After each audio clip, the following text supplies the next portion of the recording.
इन सब चीजों से आप मार्क्स को इंक्रीज कर सकते हो कि सर रिवीजन कैसे किया जाए।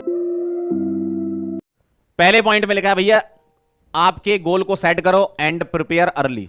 जो भी आपका टेस्ट में सिलेबस आ रहा है उसको आप पहले ही उसको सेट कर लो, उसका गोल कि भाई ये वाला सिलेबस हमारे टेस्ट में आ रहा है, मतलब ये चैप्टर हमारे टेस्ट में आ रहा है और मुझे ये चैप्टर करने हैं। ठीक है, तो पहले आपको गोल सेट करना पड़ेगा और कुछ दिन पहले से ही इसकी तैयारी करनी होगी।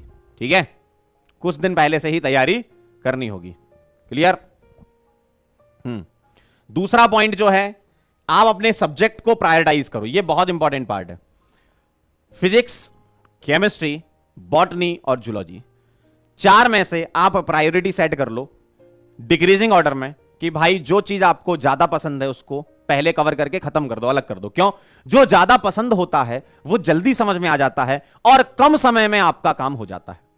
ठीक, और उसमें कॉन्फिडेंस भी आपको मिलता है। कम से कम जो आता हुआ है वो तो गलत मत करो। पेपर में गलत नहीं होगा तो नीट के पेपर में भी गलत नहीं होगा। ठीक है, तो पहले आप अपने सब्जेक्ट को प्रायोरिटाइज करो कि ये वाला मुझे अच्छा लगता है, फिर उसके बाद ये, फिर उसके बाद ये, फिर उसके बाद ये। थर्ड पॉइंट ये कह रहे हैं prioritise topic within a subject. इसका मतलब क्या है? अब मान लीजिए आपने 4 सब्जेक्ट आपके हैं, उनमें से आपने प्रायोरिटाइज कर लिया कि भाई ये मुझे सबसे अच्छा आता है। अब उसके अंदर जो चैप्टर आ रहा है सिलेबस में, टेस्ट में, हर एक टॉपिक से सवाल आए, ये जरूरी नहीं है, लेकिन एक टॉपिक से बार बार सवाल आता है, ये बहुत जरूरी चीज होती है आपको जानना। जो पढ़ाते समय हर व्यक्ति बताता है, हर मेंटर, हर टीचर आपको बताता है कि भाई ये बहुत इंपॉर्टेंट है, इस पे ध्यान देना।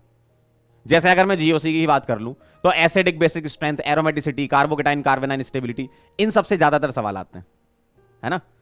तो पूरे के पूरे चैप्टर में किससे ज्यादा क्वेश्चन आए हैं इसका एनालिसिस आप खुद भी स्वयं भी कर सकते हो। कैसे?